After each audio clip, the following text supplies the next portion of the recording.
Oke, salam kawan, ucapkan terima kasih banyak karena bersama saya di channel saya ini, dan saya harap kawan sentiasa sehat seperti biasa ya. Hari ini topik kita pengkhianatan. Baru mereka tahu apa itu pengkhianatan. Rasa-rasanya mereka ini tidak pernah sekolah tentang pengkhianatan. Sebab itu mereka ini dulu mereka buat pengkhianatan dengan PHS. Itu bukan dianggap pengkhianatan. Hari ini bila berlaku kekecohan dalam UMNO, saya tengok tadi Menteri yaitu Tan Sri Anwar Musa mengatakan bahawa ini adalah salah Presiden dia dengan PHS. Dia salahkan PHS pula, salahkan DAP, salahkan PKR, salahkan Datuk Seri Anwar Ibrahim. Baru mereka tahu bagaimana dulu mereka ini juga yang sibuk nak membuat satu gabungan yang jadi kerajaan hari ini supaya tumbangkan PHS. Hari ini mereka sendiri rasalah. Jadi inilah akibatnya kalau buat pengkhianatan. Dan kita lihat kerajaan yang mereka tubuhkan hari ini datangnya dari mana? Bukannya ada perlawanan apa semua. Kita dah tahu. Tiba-tiba aja nama dia Perikatan Nasional. Bila dia ikut pilihan raya punya parti pun tak tahu. Jadi inilah yang kita sebagai rakyat lihat hari ini. Jadi mereka hari ini bergaduh sesama sendiri. Macam biasalah, PAS tetap menyokong lah. Sebab PAS nak jadi kerajaan, PAS nak jadi menteri. Itu saja matlamat hidupnya parti PAS ni. Yang UMNO pula nak kuasa. Tapi bukan semua orang UMNO itu nak kuasa. Sebelangan mereka ni yang gila dengan pangkat, gila dengan jawatan. Tetapi pada saya sebagai rakyat melihat isu ini, saya tidak sedikit pun merasa kecewa ataupun merasa iri hati dengan apa yang mereka lakukan kepada PHS ini. Dan ini baik untuk pelajaran kepada PHS supaya kuat di waktu akan datang.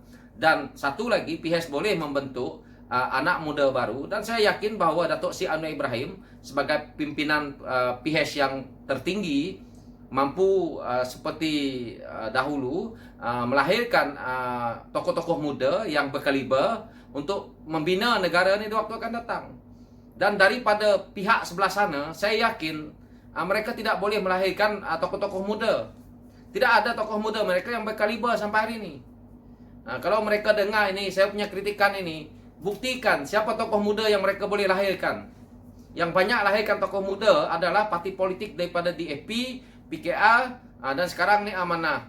Daripada parti mereka tak ada hari ini. Tambah UMNO. Macai-macai banyak lah. Tetapi yang untuk melahirkan pemimpin yang betul-betul bagus belum ada sampai hari ini. Yang ada lahirkan pemimpin muda nak kena saman jadi takut. Bila buat fitnah nombor satu. Inilah yang masalah. Saya kritik lah ni. Saya sebagai rakyat kritik. Dan saya sebagai rakyat juga, saya ni pro PHS ni. Supaya tahu. Jadi ini saya nak bagi tahu bahawa bila mereka bertelagah sesama sendiri, mereka menyalahkan PHS. Jadi saya terbaca tadi, kenapa salahkan PHS? Yang dok mengkritik, yang dok suruh keluar UMNO ini, ada blogger-blogger daripada UMNO sendiri, daripada orang-orang bawah UMNO, daripada ranting, daripada cabang dia, daripada pucuk pimpinan dia yang lain yang suruh keluar. Kita lihat tiap-tiap hari mereka buat video, tiap-tiap hari mereka buat live untuk menyatakan pendirian mereka supaya UMNO keluar. Tidak menyokong lagi kerajaan yang ada hari ini. Lupakan jawatan, lupakan apa yang ada diberikan oleh kerajaan yang ada hari ini. Ini adalah yang dikatakan oleh blogger-blogger mereka, dikatakan oleh pimpinan-pimpinan mereka. Kalau boleh keluar hari ini ataupun besok, mereka lagi nak. Mereka dah tidak sanggup lagi bersama dengan kerajaan PN ni. Tetapi kenapa Tan Sri Anwar Musa nak menyalahkan pucuk pimpinan PHS? Nak mengatakan Datuk Seri Anwar Ibrahim, nak mengatakan DAP, nak mengatakan siapa yang ada dalam PHS ni. Kalau mereka nak bersama dengan Datuk Seri Anwar Ibrahim pun tidak ada salahnya. Yang kamu dulu tebuk atap, buat pengkhianatan, rampas kerajaan daripada PHS tidak menggunakan cara yang sama kah? Apabila keluar bersatu 11 orang Sikitul bersama dengan PAS, bersama dengan UMNO, itu tidak sama ke? Jadi kalau hari ini UMNO kata nak keluar dan kamu yang nak menyokong lagi dengan kerajaan yang ada hari ini, dan sebilangan daripada UMNO nak menyokong kepada pimpinan Datuk Seri Anwar Ibrahim, itu bagus pada saya.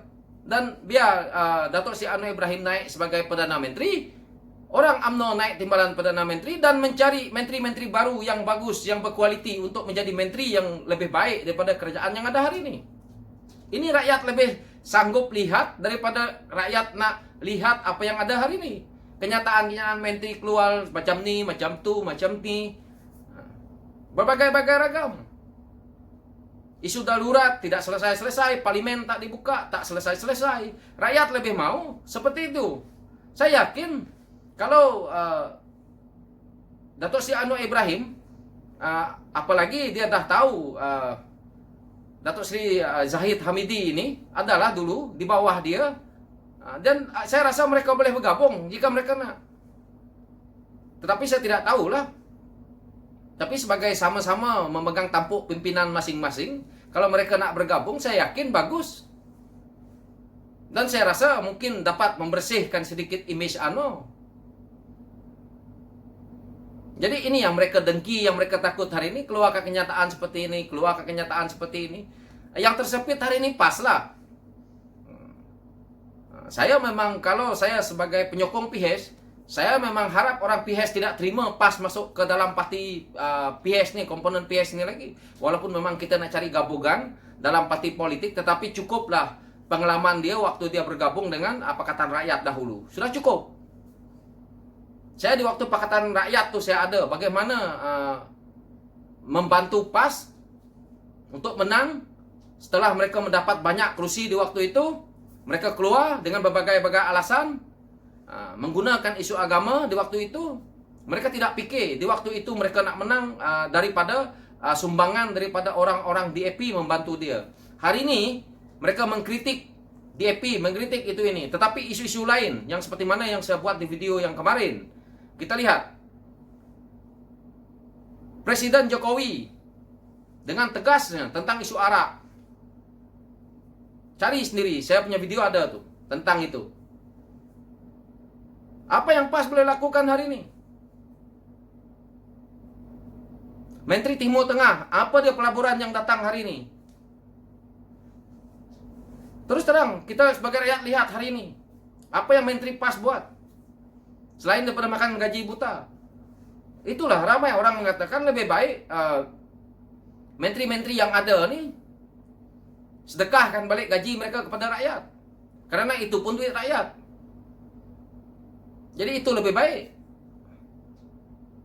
Jadi inilah yang masalah dalam mereka ni sekarang dalam kerajaan yang ada hari ini.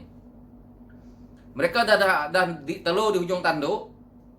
Nak beli MP sana, beli MP sini. Setelah terdesak, parti pun dah pecah belah.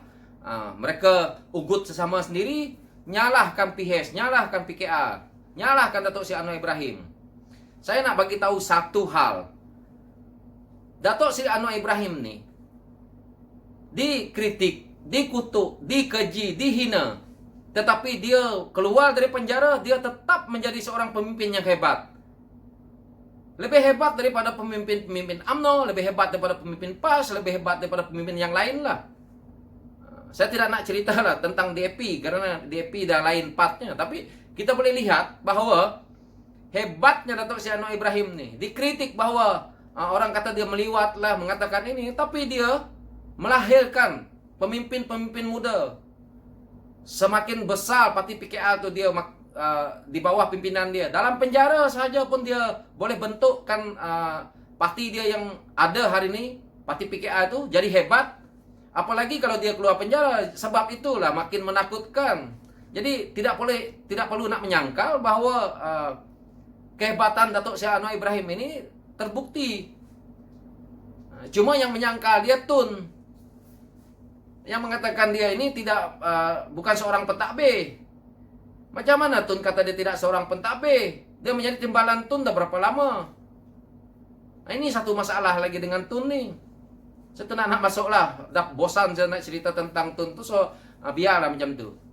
Rakyat pun dah tahu bahwa macam mana Tun. Rakyat pun banyak tak suka. So saya dah lah, cukup lah dulu tentang Tun tu. Tetapi untuk hari ini punya politik, kalau UMNO, Datuk Seri Zahid Hamidi nak bergabung dengan PKR, nak bergabung dengan PIHES, masaklah. Saya bukan apa, saya nak tengok ke mana orang-orang PAS lepas ini, apa lagi dia nak buat. Dulu waktu PIHES, melutut-lutut pergi jumpa dengan Tun di pejabat. Selepas kau jadi kerajaan, kau bukan main lagi action. Ini nak tengok nih. Tidak akan boleh bertahan lama, percayalah cakap saya nih kawan-kawan. Kerajaan yang ada hari ini, dia pasti akan tumbang karena cara ambil dia, cara kerajaan ini ditubuhkan, dia tidak ada tim A, tim B waktu pilihan raya dahulu. Tiba-tiba aja ada Perikatan Nasional. Yang lawan pilihan raya waktu PRU ke-14 dulu, Barisan Nasional dan PIHES. Yang jadi kerajaan hari ini, PN. Mana nak jadi? Beli MP sana, beli MP sini. Semua sudah dibeli. Nanti kita tahulah. Yang inilah, yang buah buruk yang tadi terkumpul satu tempat. Yang untungnya PKR. Mungkin DAP kah, Amanah kah. Ini yang untung nanti. Kenapa? Karena mereka lahirkan pemimpin muda yang bersih, yang amanah, yang mempunyai wawasan. Mereka ambillah buah buruk ini tadi. Jadilah buah buruk selamanya. Inilah hakikatnya. So, ini kita rakyat perlu lihatlah.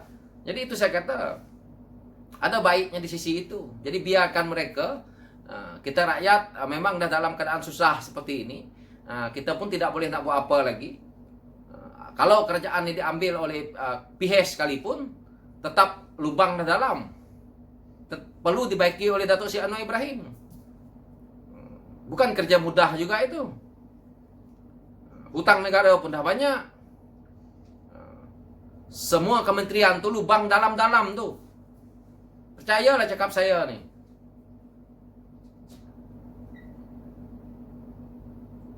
Jadi begitulah isunya yang ada hari ini. Dan saya tak nak membuat pencerahan panjang-panjang, tetapi saya menjawab sedikit tuduhan yang dilemparkan kepada PIHES, yang mana kita dengar pun sebagai penyokong PIHES tidak berapa sedap lah. Oke kawan-kawan, dan sekian dulu dari saya pencerahan saya. Dan saya harap hashtag LTL dan lawan tetap lawan, lawan sampai tumbang. Oke kawan-kawan, thank you.